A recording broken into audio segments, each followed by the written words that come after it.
Assalamualaikum warahmatullahi wabarakatuh. Halo semuanya, perkenalkan aku Catherine Olivia dengan NPM A1C024020 dari Prodi Pendidikan Matematika kelas 1A. Di video kali ini aku akan membahas salah satu materi dari mata kuliah Pengelolaan Pendidikan dengan dosen pengampu Bapak Dr. Muhammad Kristiawan MPD.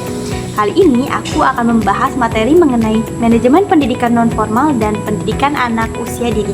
Tapi sebelum kita lanjut ke pembahasan tentang materi ini, teman-teman jangan lupa bantu support channel ini ya dengan cara like, comment, subscribe, and share video ini ke teman-teman kalian.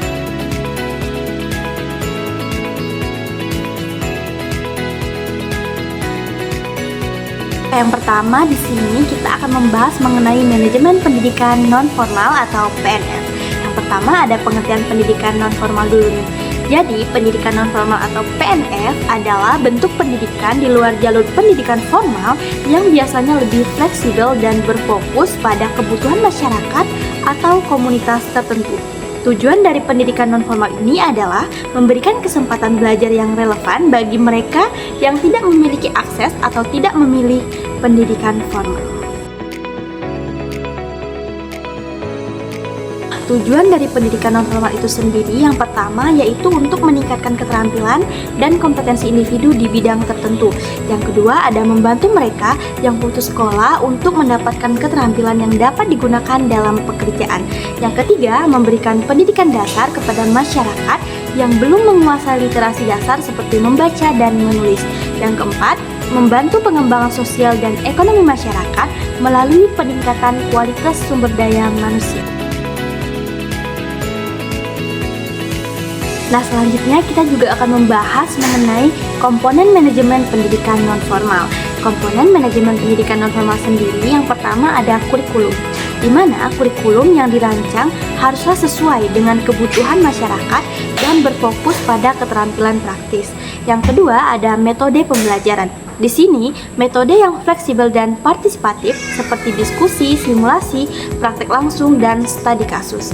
Yang ketiga ada tenaga pendidik, tenaga pengajar yang terampil dan juga memahami konteks dari peserta didik.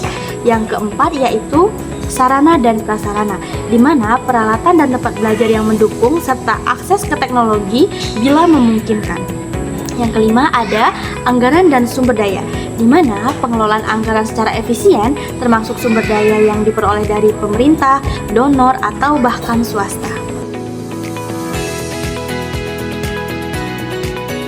Ada strategi peningkatan manajemen pendidikan non-formal. Yang pertama yaitu dengan melakukan kerjasama dengan lembaga swasta dan pemerintah, di mana di sini termasuk membentuk kemitraan untuk mendukung program dari sisi anggaran maupun tenaga ahli. Yang kedua ada pemanfaatan teknologi, di mana dalam hal ini menggunakan teknologi untuk memperluas jangkauan pendidikan. Yang ketiga ada penguatan kapasitas tenaga pengajar. Di sini dengan melatih tenaga pengajar untuk meningkatkan kualitas layanan. Yang keempat ada monitoring dan evaluasi yang ketat. Dalam hal ini melakukan evaluasi secara rutin untuk memperbaiki dan mengembangkan program sesuai dengan kebutuhan. Berikutnya contoh dari program pendidikan non-formal. Yang pertama ada program keaksaraan.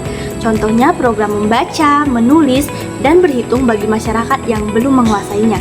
Yang kedua ada pelatihan keterampilan kerja. Di sini dengan melakukan kursus atau pelatihan di bidang tertentu seperti menjahit, memasak, atau mekanik. Yang ketiga bimbingan belajar.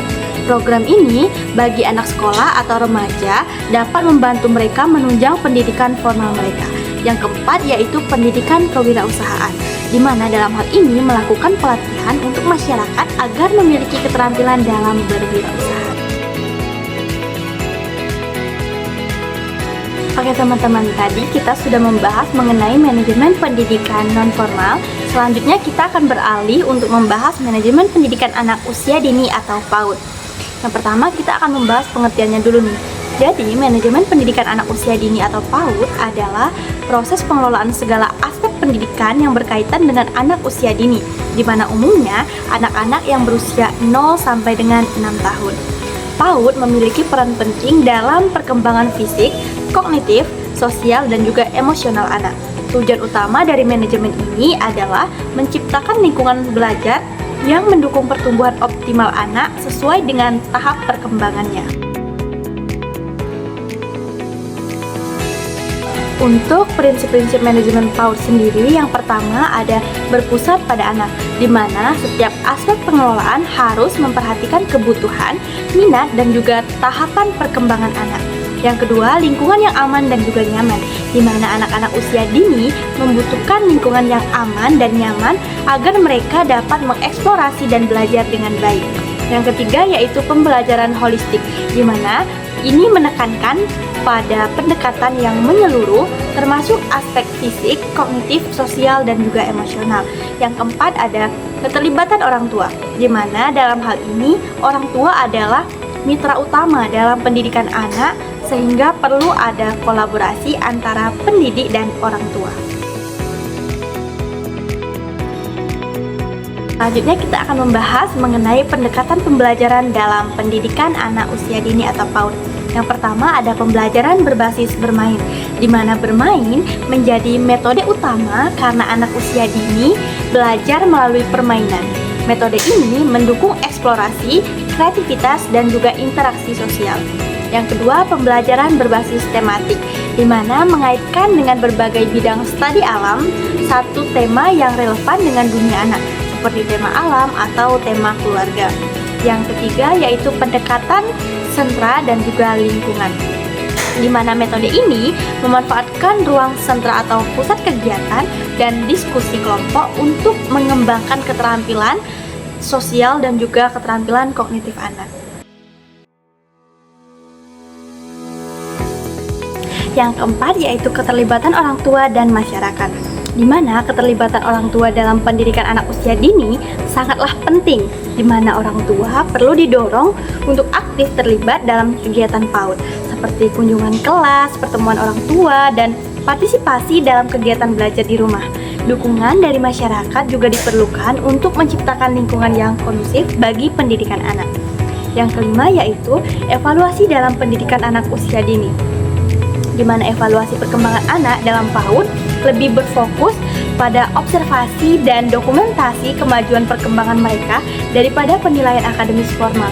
Proses ini melibatkan pencatatan kemajuan dalam aspek sosial, emosional, bahasa, motorik, dan juga kognitif sesuai dengan tahap perkembangan anak. Berikutnya juga kita akan membahas mengenai tantangan dalam manajemen PAUD. Tantangan yang pertama yaitu terkait dengan sumber daya yang terbatas. Banyak lembaga PAUD yang menghadapi kendala keterbatasan dana, fasilitas, dan juga tenaga pendidik yang berkualitas. Selanjutnya yang kedua ada kualitas guru, di mana dibutuhkan guru yang terlatih khusus dalam pendidikan anak usia dini yang mampu memahami kebutuhan psikologis dan juga perkembangan anak. Yang ketiga, kesadaran masyarakat. Perlu adanya peningkatan kesadaran masyarakat tentang pentingnya pendidikan anak usia dini, terutama di daerah tertentu.